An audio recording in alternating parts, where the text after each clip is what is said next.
Good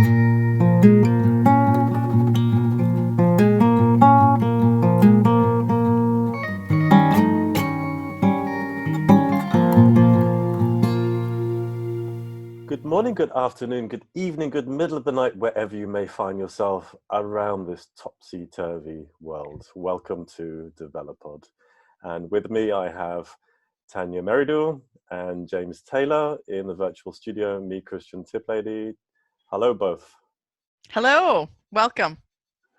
Hi, everyone, and hi, Tania. Hi, Christian. So this is our first episode since the announcement of the postponement of the IATEFL conference in Manchester this year, 2020. So, of course, originally we had other plans for this episode related to our PCE day, but we've had to change those.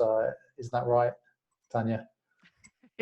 Quite significantly, in fact, yes. Yeah, quite radically, in fact. Yeah, but everything is postponed until next year in Harrogate, of course. But in the meantime, we've got a different schedule for this Developod podcast. Absolutely, yeah. So, well, Tania, do you want to tell everyone what we're going to talk about today then instead? Sure. Well, given the current situation that thousands of teachers have now suddenly found themselves in the position of having to teach online, we felt that it would be very current and appropriate for us to do a podcast about online teaching.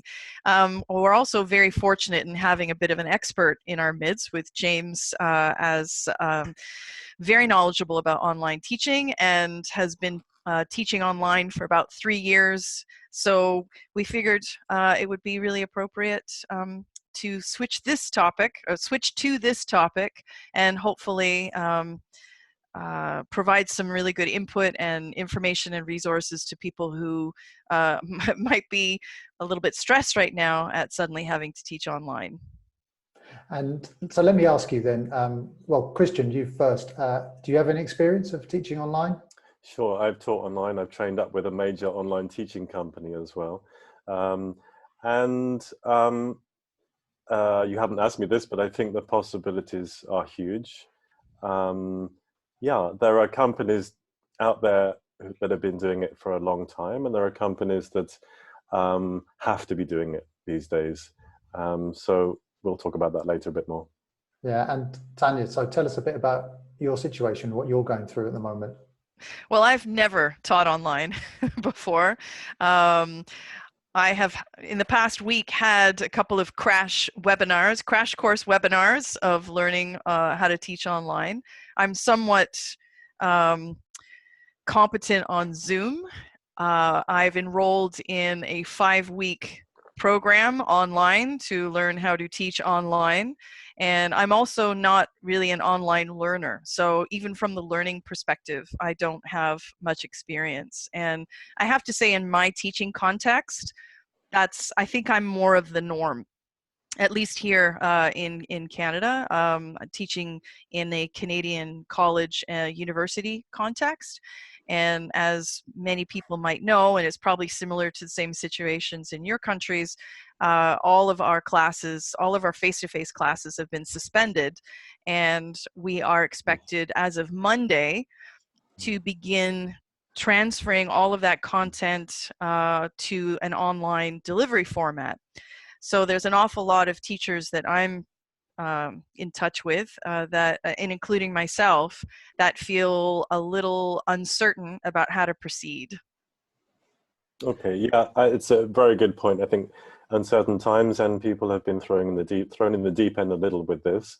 There are many people who are proficient, as I said, but I think it's very much a mixed bag. And same thing with our school. It's all been face-to-face teaching. I've been encouraging to have some online component for quite some time, and we're being forced into it, and we'll do it professionally, but still there are teachers there who don't have the experience and need that support. Yeah, it's a difficult time for a lot of people. So hopefully today's episode will help some people. We're going to give you some tips, some suggestions. There's a lot to take in. There's a lot of information generally when it comes to online training. Obviously, we're not going to cover even a fraction of it today, but we'll try and give you some tips, some hints, and hopefully you'll find it helpful. Okay, so should we kick things off with a bit of a demonstration? Sure. Excellent. Okay. Sounds great. So I will say to the people listening to the podcast that we're also recording this as a video. So what we're going to do is we're going to share this portion of the podcast as a video as well. Just have a look on our social networks to find it, and then you can have a look at what we're talking about here as well. So you can get the audio and the video for this section. Okay, so I'd like to say that it really is a coincidence, Developod 19, with what's going on at the moment, right? Apologies, it looks like a bad joke, but really, it's very true. I just noticed. Okay, so let's have a look at the first tip. So explore the possibilities. So by this, what I mean is that there are a lot of things that you can do online, which perhaps you wouldn't, but if you don't have the experience, perhaps you would think that they would be possible. So obviously we have this mentality for a lot, the teachers who are being put into a situation like you, Tania, where they have to, they're trying to think, okay, this is what I would do in my face-to-face classroom. How can I do this online? And some of those things, it's not immediately obvious how you would do it. But to get an idea and understanding of what is possible, you have to explore, okay? So you have to look around what's available. So when we record this podcast, we use Zoom, and that's also the same technology that I use for teaching online as well. So I thought I'd show you a couple of things that I do when I'm teaching online. Go on, Christian. All right, go on. So I'm one of those annoying students, but I can also show how I can raise my hand, look, either physically or with the button on the side. And I do have a genuine point to add at that point, if I may. Yeah, go for it, yeah. Sorry, teacher. Just that you mentioned Zoom, I know that seems to be, from what I'm hearing at least, the platform of choice for a lot of schools. It depends on the institution. I've been talking to universities, for example, that are looking into other forum. For example, they're talking about Connect, Adobe Connect, or perhaps Microsoft Teams. Yeah, there's Google also Hangouts as well. Yeah. So for Hangouts, there are other things out there. So know that Zoom is one of the most popular. Absolutely. It's free for one-to-one, unlimited, as far as I understand. For small organizations, that is, and it's for 40 minutes. But if you want to take it more than 40 minutes with groups, then you have to pay. So I just wanted to add that. But there are various platforms out there, but a lot of stuff seems to be focusing on Zoom. Try other things though, and see what really works for your organization. And I spoke to the local Director of Studies Association just yesterday, and they were talking about various questions underlying data protection and safeguarding, and the viability and pluses and minuses of various forums. So you need to look into that if you're setting it up. If you're doing it by yourself, Zoom or something similar might be very practical. Yeah, and of course, we're talking about Zoom here, but for many teachers, you're going to be working for an institution where they decide what platform you're going to use. You may not even have any say in the matter. So if that's the case, then basically you need to explore what is possible within that platform. Yeah. So let me show you a couple of things that I've, well, these are fairly recent innovations from me, because like a lot of people, I've been doing a lot more digging around with teaching online.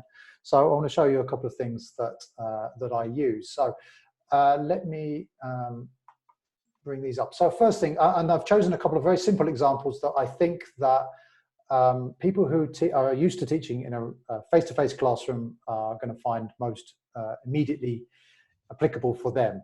So nothing too outlandish or fancy. So let's imagine you're teaching with a course book. So something I like to do is just very simply, I take a screenshot or I take a scan or photo of the page that we're going to be working on. And then I would, so I have that page. Now, of course, let me emphasize that my students all have the book, okay? They're not using this as the course book, but they have the book. But this is very helpful if you're giving instructions, especially. So I also have my iPad here, and I have two accounts open in the room. And so with this, what I do is I can use my stylus pen, which was one of those free gifts you get given at conferences. And this may be the most useful one that I've ever been given. And so using my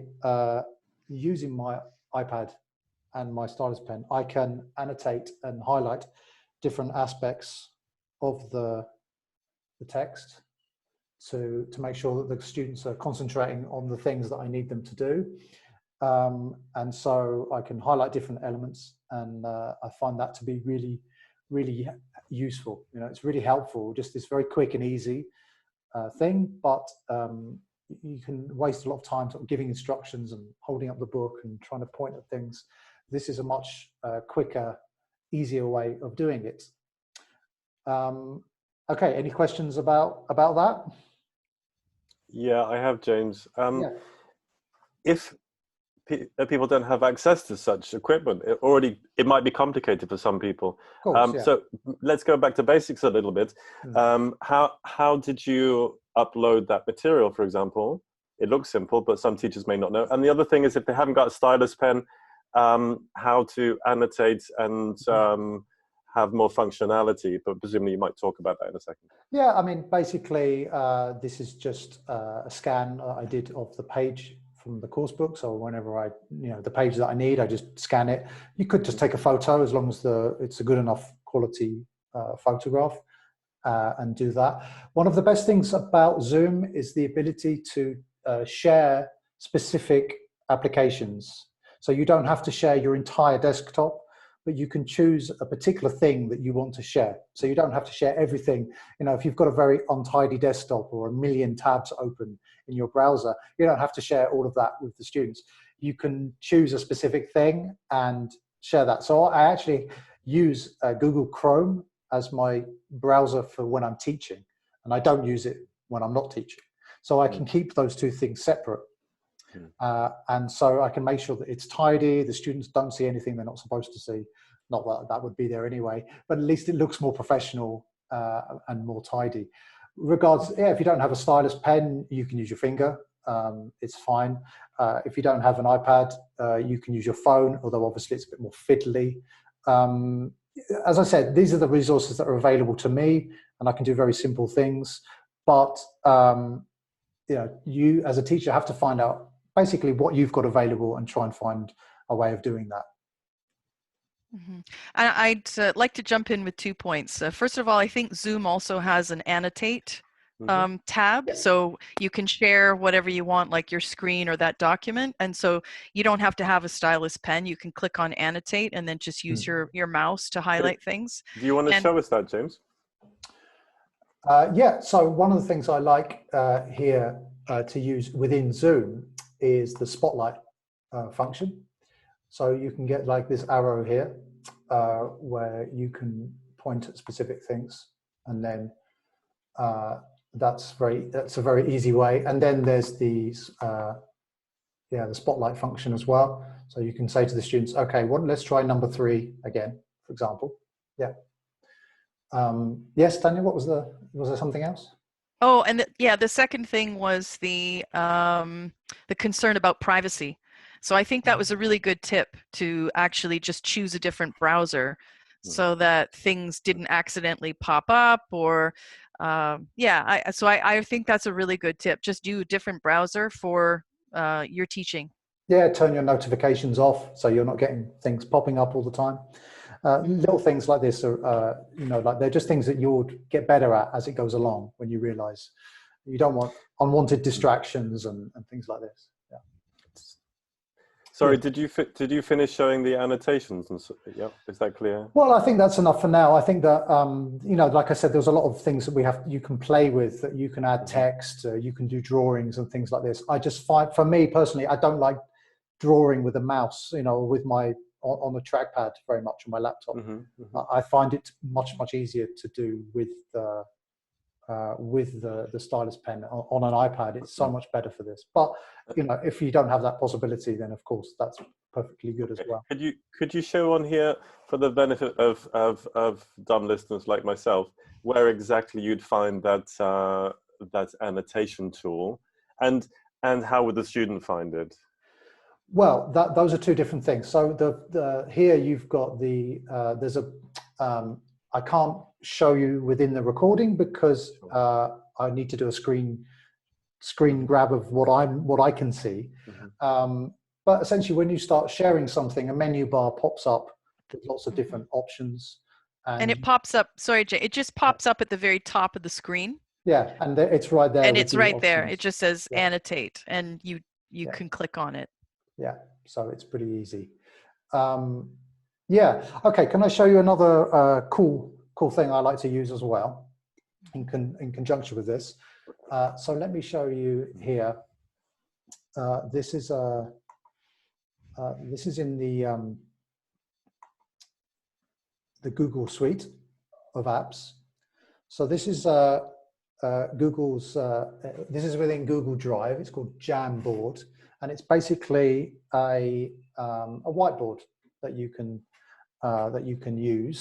So what I would do now, here I'm sharing this with you so you can see it. In an actual lesson, I wouldn't do that. What I would do is send the link and share this Google Doc, because it is a Google Doc, right, of different type, but share that with the students so that they can open it in their browser and see it directly there. So Jamboard is available within Google Drive, and when you open a new document, when you have the options, you can open a Jamboard there. And but it's also an app available on mobile devices, including my iPad again.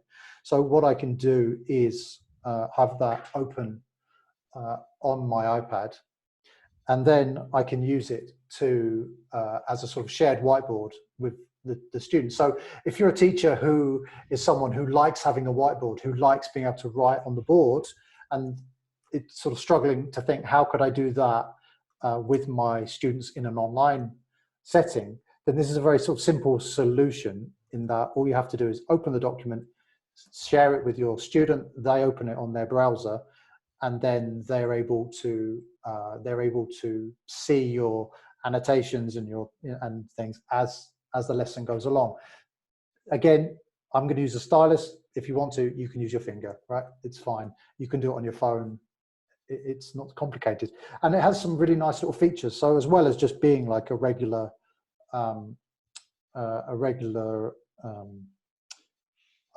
whiteboard, it also so I can use it to write stuff, and it will appear on the board.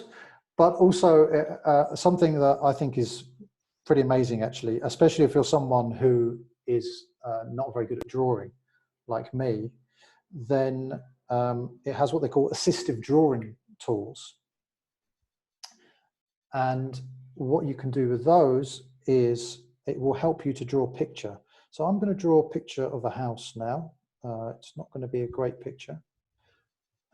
And it will appear on the screen for the learners and the people watching the video. And then it will make a suggestion to me and say to me, did you mean this, for example?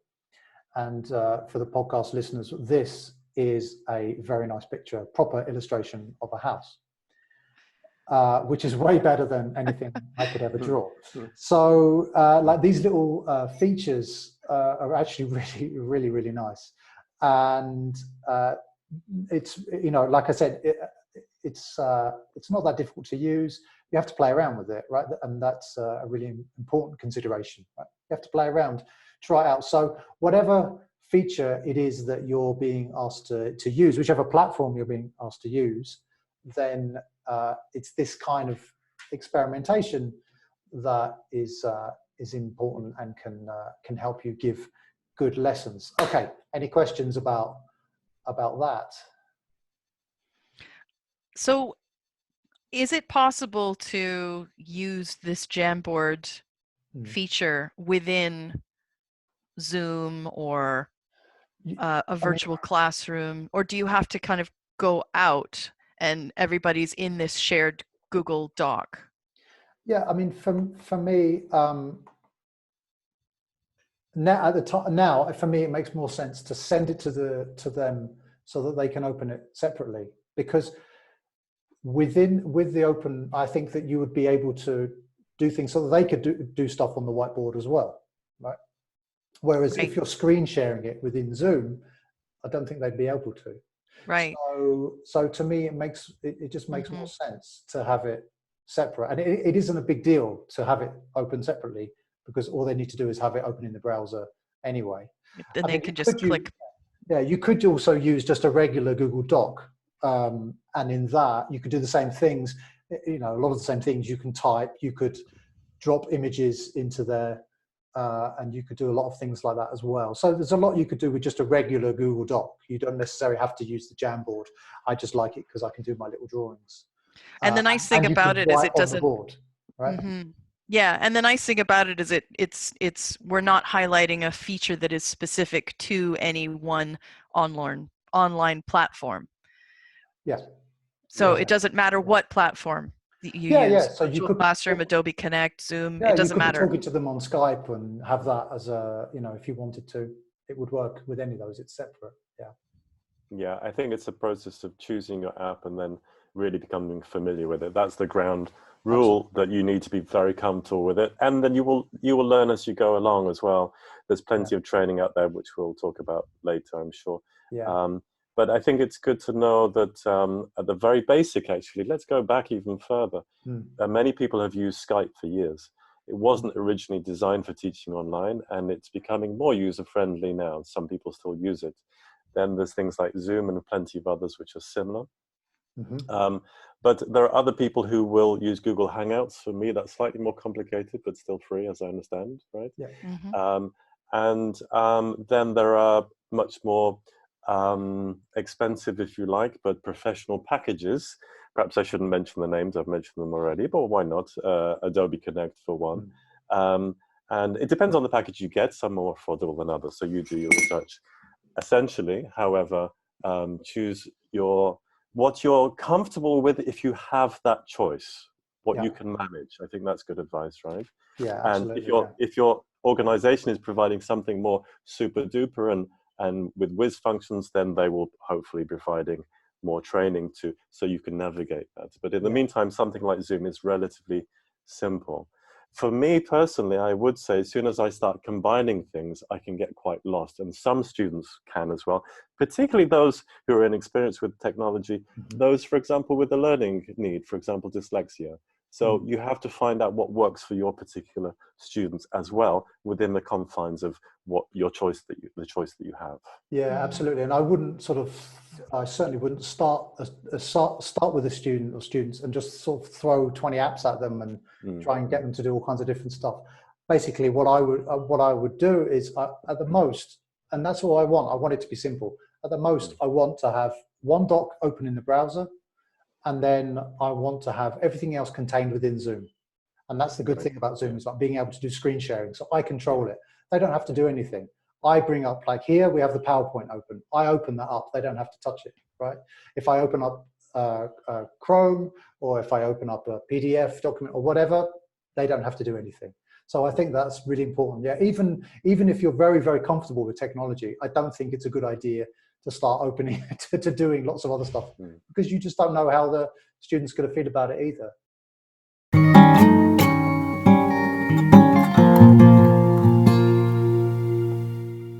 So welcome back, everyone, to the second part of this podcast. We just took a little break, and now we're back with the second of my slides. So the second point I want to make is about preparation, right? Prepare. Now, obviously, as teachers, when we're teaching or training or whatever we do, we prepare. Of course, we prepare our lessons and so on, right? But if you're fairly new to teaching online, you can't sort of do the same shortcuts maybe that you're used to doing in a face-to-face classroom. So for me, when I teach with a course book, for example, depending on the lesson, obviously, but for a lot of the lessons, you know, I've been teaching with a course book for a very long time. I'm pretty good at it, right? I can pick up a course book and go pretty fast. And obviously I have all my extra stuff already ready. So I don't need to do a lot of preparation. But when it comes to doing the same lesson online, then I have to prepare. So, I mean, one example I could give you here is, let me bring those slides up again. So when you, one of my favorite features in Zoom, just to mention briefly, is that when you screen share something, you can choose to share the computer sound with it. So this means whatever sound you have on the computer, the students will hear as well. So one thing I like to do is I like to get my lessons ready in advance and I put as much into a single PowerPoint as I possibly can, right? So the content of the lesson is all within the one PowerPoint. I'm not having to jump around from one platform to another within Zoom and sharing different things. I like to have everything in the one PowerPoint there, and then that's it, it's all there. So for example, if there's a listening activity, I would embed the audio in the PowerPoint, and then I can just share it from within that, and it's very simple. It maybe sounds a bit complicated, but basically all you're doing is you have a PowerPoint presentation, you add an audio file to the slide, and then from there you can just click on it to play the audio to your students. So for example, I have an audio file here. Let's just have a quick listen, and you guys should be able to hear this. Good morning, good afternoon, good evening, good middle of the night, wherever you may find yourself around the world. So what they've just heard is, of course, Christian's famous introduction to this podcast. And you can imagine that just having it here within the PowerPoint is so much faster than if I said, okay, now we're doing a listening. Okay, hold on, everyone. Come out of the PowerPoint, go to the media player, share that, push play, go back into the PowerPoint. It's just so much easier. So that's about preparation, right? That's about preparing in advance something which doing an audio listening face-to-face is very quick and easy. When I'm doing it online, I have to do that extra bit of work. So whatever it is that you're doing in that lesson, make a point of going through and making sure that everything's quick and easy and ready to go. Christian. So you have that embedded as a link within your PowerPoint, essentially, to that sound file. Exactly, yes. Okay. Yeah. So, I mean, that's just one example with listening, but it could be anything. It could be a video. I mean, you could get the video, download it, embed it in the PowerPoint. That is so much easier than if you send them the link, for example. Yeah. Because if you send them the link and you've got a group of students who've got different quality internet speeds, they react at different times. How do you know when their video is finished? And it's much easier to do it this way. Much easier. Okay. As I understand, with audio, there can be feedback depending on who plays it. So what advice would you have on that? Well, I'm going to talk about technical aspects in a moment, so okay. Maybe we could come back to it then. Yeah. Okay. Anything else you want to ask? No? Okay, good. All right, so let's go on to the third point in my lesson. Okay, so Christian and Tania, you will well know that when we're doing the podcast, we have spoken a lot about the technical setup that you have for your for recording. So these two are used to me kind of moaning at them about making sure that they use their. Go on, Christian. I've just asked you to turn your fan off actually a couple of times. Yeah. And so. Touché. Cutting that out. And so they... you're not editing that out. And then they're used to me saying, okay, make sure your windows are closed if you have noisy traffic outside. Close the door so that you don't have anyone living in your house sort of coming in and trying to speak to you. And so, of course, you don't have to have a professional recording studio when you teach online, but you do have to do your best to create the best environment that you can. Okay, so yes, you need to wear headphones. You have to wear headphones, right? It can help.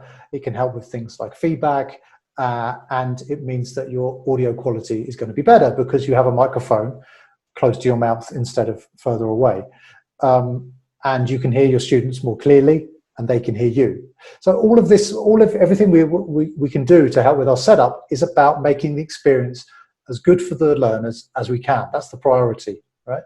Because of course, it's still not perfect teaching online.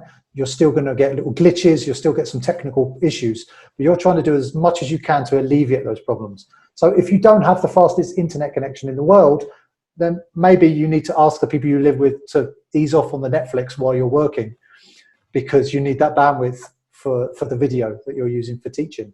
It could be things like this. So just do the best you can to minimize any technical issues and disturbances within your environment.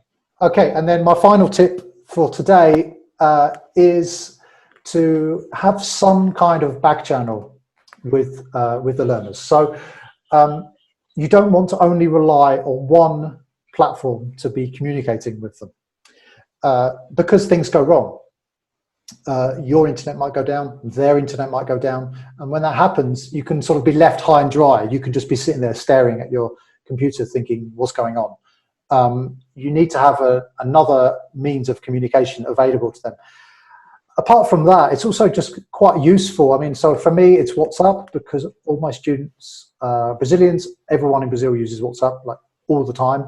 You pretty much can't live here without it. So for me, it's also very useful as a kind of a way of, so for example, if I want them to watch a video, I can, and they don't have the say comprehension questions in front of them because it's an extra activity or something like this, I can just copy, paste and send them those questions so they can see them on their phone while they watch the video on their computer. So it can provide you with like a way of providing, it can provide you with a way of giving them text which they can then refer to during the lesson. And anything that you've written down, if you prefer that to using the chat option within your platform, then you could, because then they can keep that record for later. If they want to look at it later, it's there in the chat.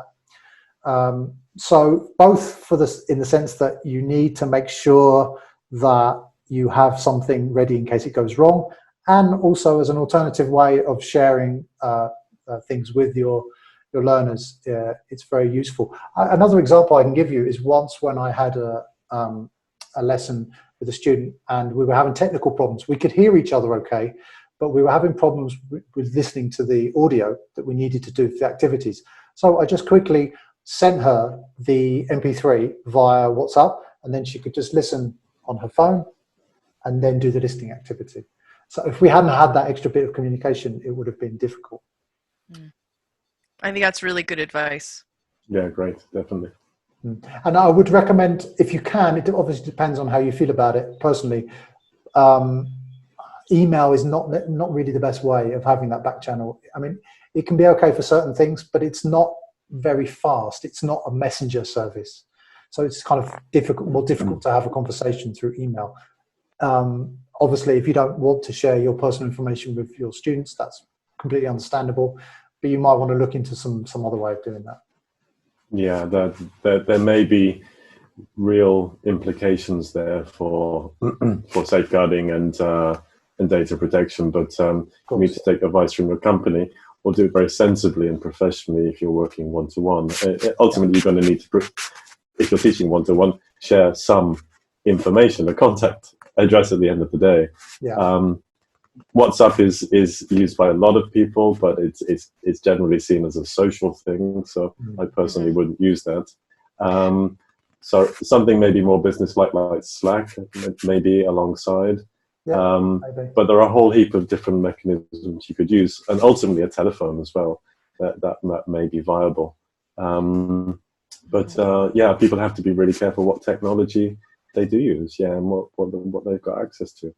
And what happens if the technology breaks down altogether? What to do in that scenario? Well, there are times when I have a student who lives in India, and sometimes her internet just stops. And when that happens, then she has to rearrange the lesson. We make it up later. So sometimes that happens. That there's no way around it. And if that happens, what else can you do? You can't sort of fight it. I think it's kind of pointless to try and come up with something else, really. I think it's better to wait. I would say make sure you have material embedded in a syllabus around that one lesson. It goes without saying, we plan a scheme of work, a syllabus as teachers. Yeah. But for example, it's very conducive to flipped learning. And so if you set up activities before the online class, then the student has something to do to bounce off. And also there will be ongoing homework. And if for some reason your connection is interrupted and you can't do that lesson, well, there might be follow-up work that's already suggested, or you can suggest after from the previous lesson they could be getting on with, and it can be followed up in the next lesson where the internet connection is rectified. So, Yeah. so think around that. There are ways around it. Obviously, you're going to miss your one-to-one time, and that will need to be made up in some way. But it doesn't mean to say the study time is wasted entirely. Yeah. I'd like to jump in here as well, because I think it's important to note the fact, from my perspective and from our context, that there's a lot of teachers who are, I don't think that they're going to be able to just do constant synchronous teaching.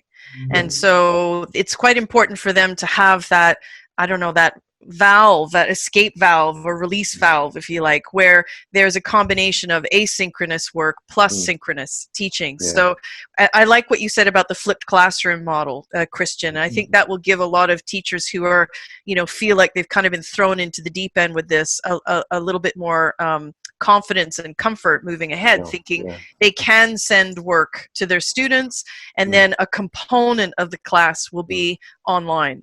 Yeah, Exactly. and I think it's and the activation stage, which is so vital in person, right?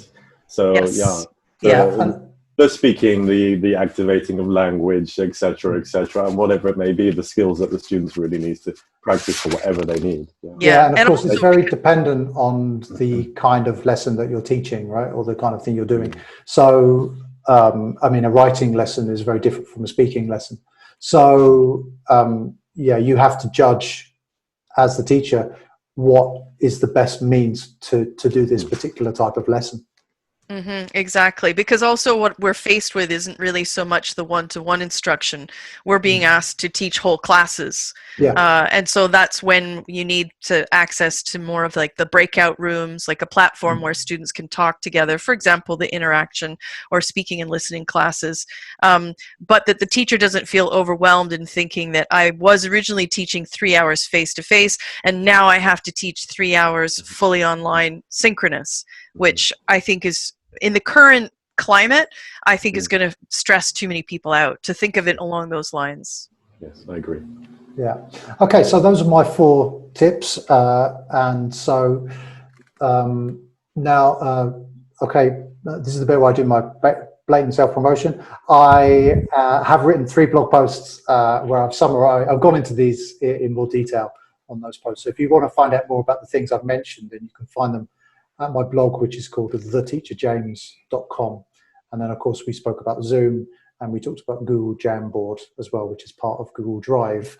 So those are the tips that I have.